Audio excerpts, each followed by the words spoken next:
Yes, akadde kano nkwaniza ku Fadi TV osibye otya oli otya jibale gyotusako engalo essaawa eno nga kusaba subscribing ate ompere video no kalike mbatumiddeko byonna gye musinziza okuba nga munfollowinga abasinza mu ggwanga lya Qatar, mu ggwanga lya Saudi Arabia, mu ggwanga lya America, mu ggwanga lya Canada mbatumiddeko era mbaagala bya nsusso mwongera okuba nga mugyekumiddeko bw'oba oli mupya subscribe oliking ate onyigende kade buli wonyiga ku notification bell oba ojja kufuna notification nga ntaddeyo video wano ku Fadi TV. Omulambo gwa Kapeesa mu ggwanga Uganda.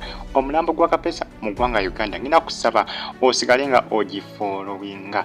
Ensonga za Kapeesa zikyatambula ku mitimbagano okutwalizaamu era bannayuganda basinga beesuze mulambo gwa Kapeesa okubanga gutuuka mu ggwanga Uganda. Wabula ate waliwo batandise okutambuza amawulire ku TikTok akosane ku Facebook nga bagamba nti omulambo gwa Kapeesa gwatuuka dda. Abantu abasinga beebuuza omulambo gwa Kapeesa gwali gwatuuka dda oba tegunnatuuka. Jjukira ebbanga eriyise ebiseera bye baabikiramu ennyo Kapeesa nga bagamba nti ali mu kuzannya firimu era abasinga bagamba nti Kapeesa ali mu kuzannya firimu era abamu ne bagamba nti agenda kumala aveeyo finally ku lunaku lw'amazaalibwa ge naye ate ekyasinze okwewuunyisa olunaku lw'amazaalibwa ge kugamba tewali kyaliseeko wadde kyanjawulo kino kyonna kyoba Kapeesa agenda kuvaayo nga mulamu era abasinga bagamba nti yali ali mu kuzannya firimu gye bali bagenda ku premieringa ne banne nti era kwali ku mazzi bwe bagamba bwe yafiira baali balikodinga kakiripu akagenda okubamu eyo firimu gye bali bagenda okuba nga bapremieringa.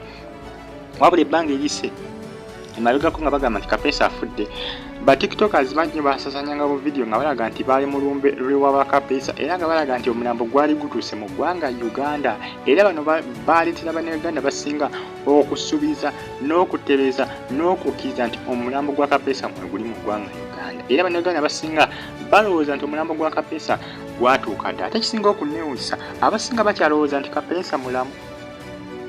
Abasinga kikyabalimba bwongo ku social media olw'ensonga nti abaana ku TikTok babateekamu endowooza eyo ey'okulowooza nti Kapeesa yeebika. Abasinga bagamba yabba ssente n'agezaako okwebika ng'ebbanja limususseeko. Abalala bagamba yafuna looni mu Saudi Arabia mu kampuni ezimu ezigaba zilooni mu Saudi Arabia nga ssente nnyingi nnyo ne zimulemerera okusasula ne yeebika. Abalala bagamba azannya firimu, abadde bagamba agenda kuvaayo ku mazaalibwa ge ku birthday kati aliwa tiyalabiseeko. Omusajja mufu ne bannayuganda basinga ku TikTok bagamba nti mulamu. Abalala bagamba omulambo bwe gwatuuka dda mu ggwanga Uganda bwe guba gwatuuka guliwa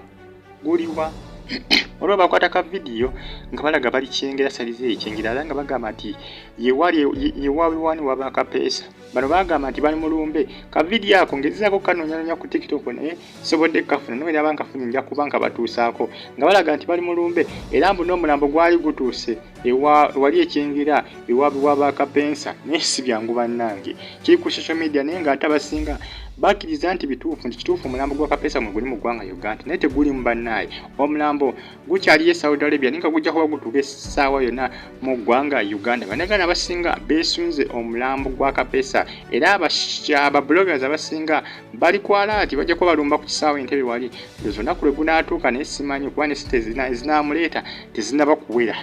Kyetaagawo ko omuntu alina ssente n'ateekamu ssente nga nnyingi nga ziwera ne gujja ne bava mu by'okusondasonda ez'obusente ne bakola kiri bamutikkalumu ne bamuleeta mu mugenzi Kapeesa naye nga ebyokusonda byo ndabanga bamala kale biyinza okukola naye bigenda kulwawo kutebeeza omwana bukyanga afa. Omwana ali mu ggwanga lya Saudi Arabia bukyanga afa. Imagine Kapeesa afa batandika okumubika mu gwa 8 mu gwa 9 leero 10 mu gwa 8 mwe yafiira mu 2 mu awo nga guggwako awo ebbanga gwangu nnyo ng'afudde Kapeesa. Tebeezaamu ssente zinaawera ddi ez'okumuzza e Uganda naye nga si byangu naye ng'omusajja mufu. Omulambo gwe abo basasanya amawulire nti omulambo mwe guli muno mu Uganda tegunnatuuka teguliimu. Singa gwatuuse awo twandibaddeko ebifaananyi bye tufuna ebyantereddwa ku social media ebiraga nti gutuuse ebiraga nti gutuuse newankubadde bagamba nti gugenda kutuuka naye eriyo abagamba nti omulambo gwatuuse dda nti era mwe guli mu Uganda muno ogwa Kapeesa naye tebinakonfamingibwa bulungi nti mweguli kuba abasinga bana batikitokers bebakola ki basasanyagana amawuli nga bagamba nti no mweggulo guno gwatuuse dda era bano bakisuubiza bakirumiriza bali confidence gye bakirumiriza bagamba nti kituufu kye boogera naye nga bambi si kituufu. Subscribing ate musigalenga muje following liking welaba.